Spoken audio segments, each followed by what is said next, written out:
తెలుగు రాష్ట్రాల ముఖ్యమంత్రులు ఢిల్లీ బాట పట్టారు. ఏపీ సీఎం చంద్రబాబు ఇవాళ రేపు ఢిల్లీలో పర్యటించనున్నారు. రాజధాని Amaravati, Polavaram project, Visakha railway zone, Visakha steel plant, వరద సాయం తదితర అంశాలే ప్రధాన ఎజెండాగా ప్రధాని మోదీని పలువురు కేంద్ర మంత్రులను కలుస్తారు.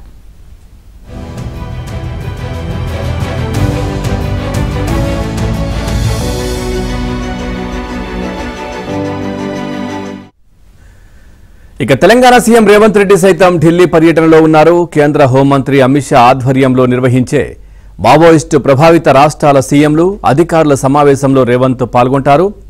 దేశంలోని వామపక్ష తీవ్రవాద ప్రభావిత రాష్ట్రాల ముఖ్యమంత్రులు, ప్రధాన కార్యదర్శులు, డీజీపీలతో కేంద్ర హోంమంత్రి అమిత్ షా ఇవాళ సమావేశం కానున్నారు. ఈ సమావేశంలో తెలంగాణ, ఏపీ నుంచి అధికారులు పాల్గొంటారు.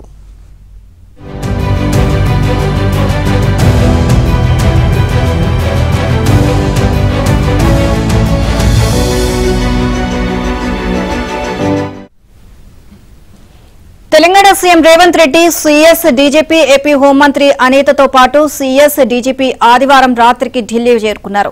ఇక ఏపీ ముఖ్యమంత్రి చంద్రబాబు సాయంత్రానికి ఢిల్లీ చేరుకునే అవకాశం ఉంది.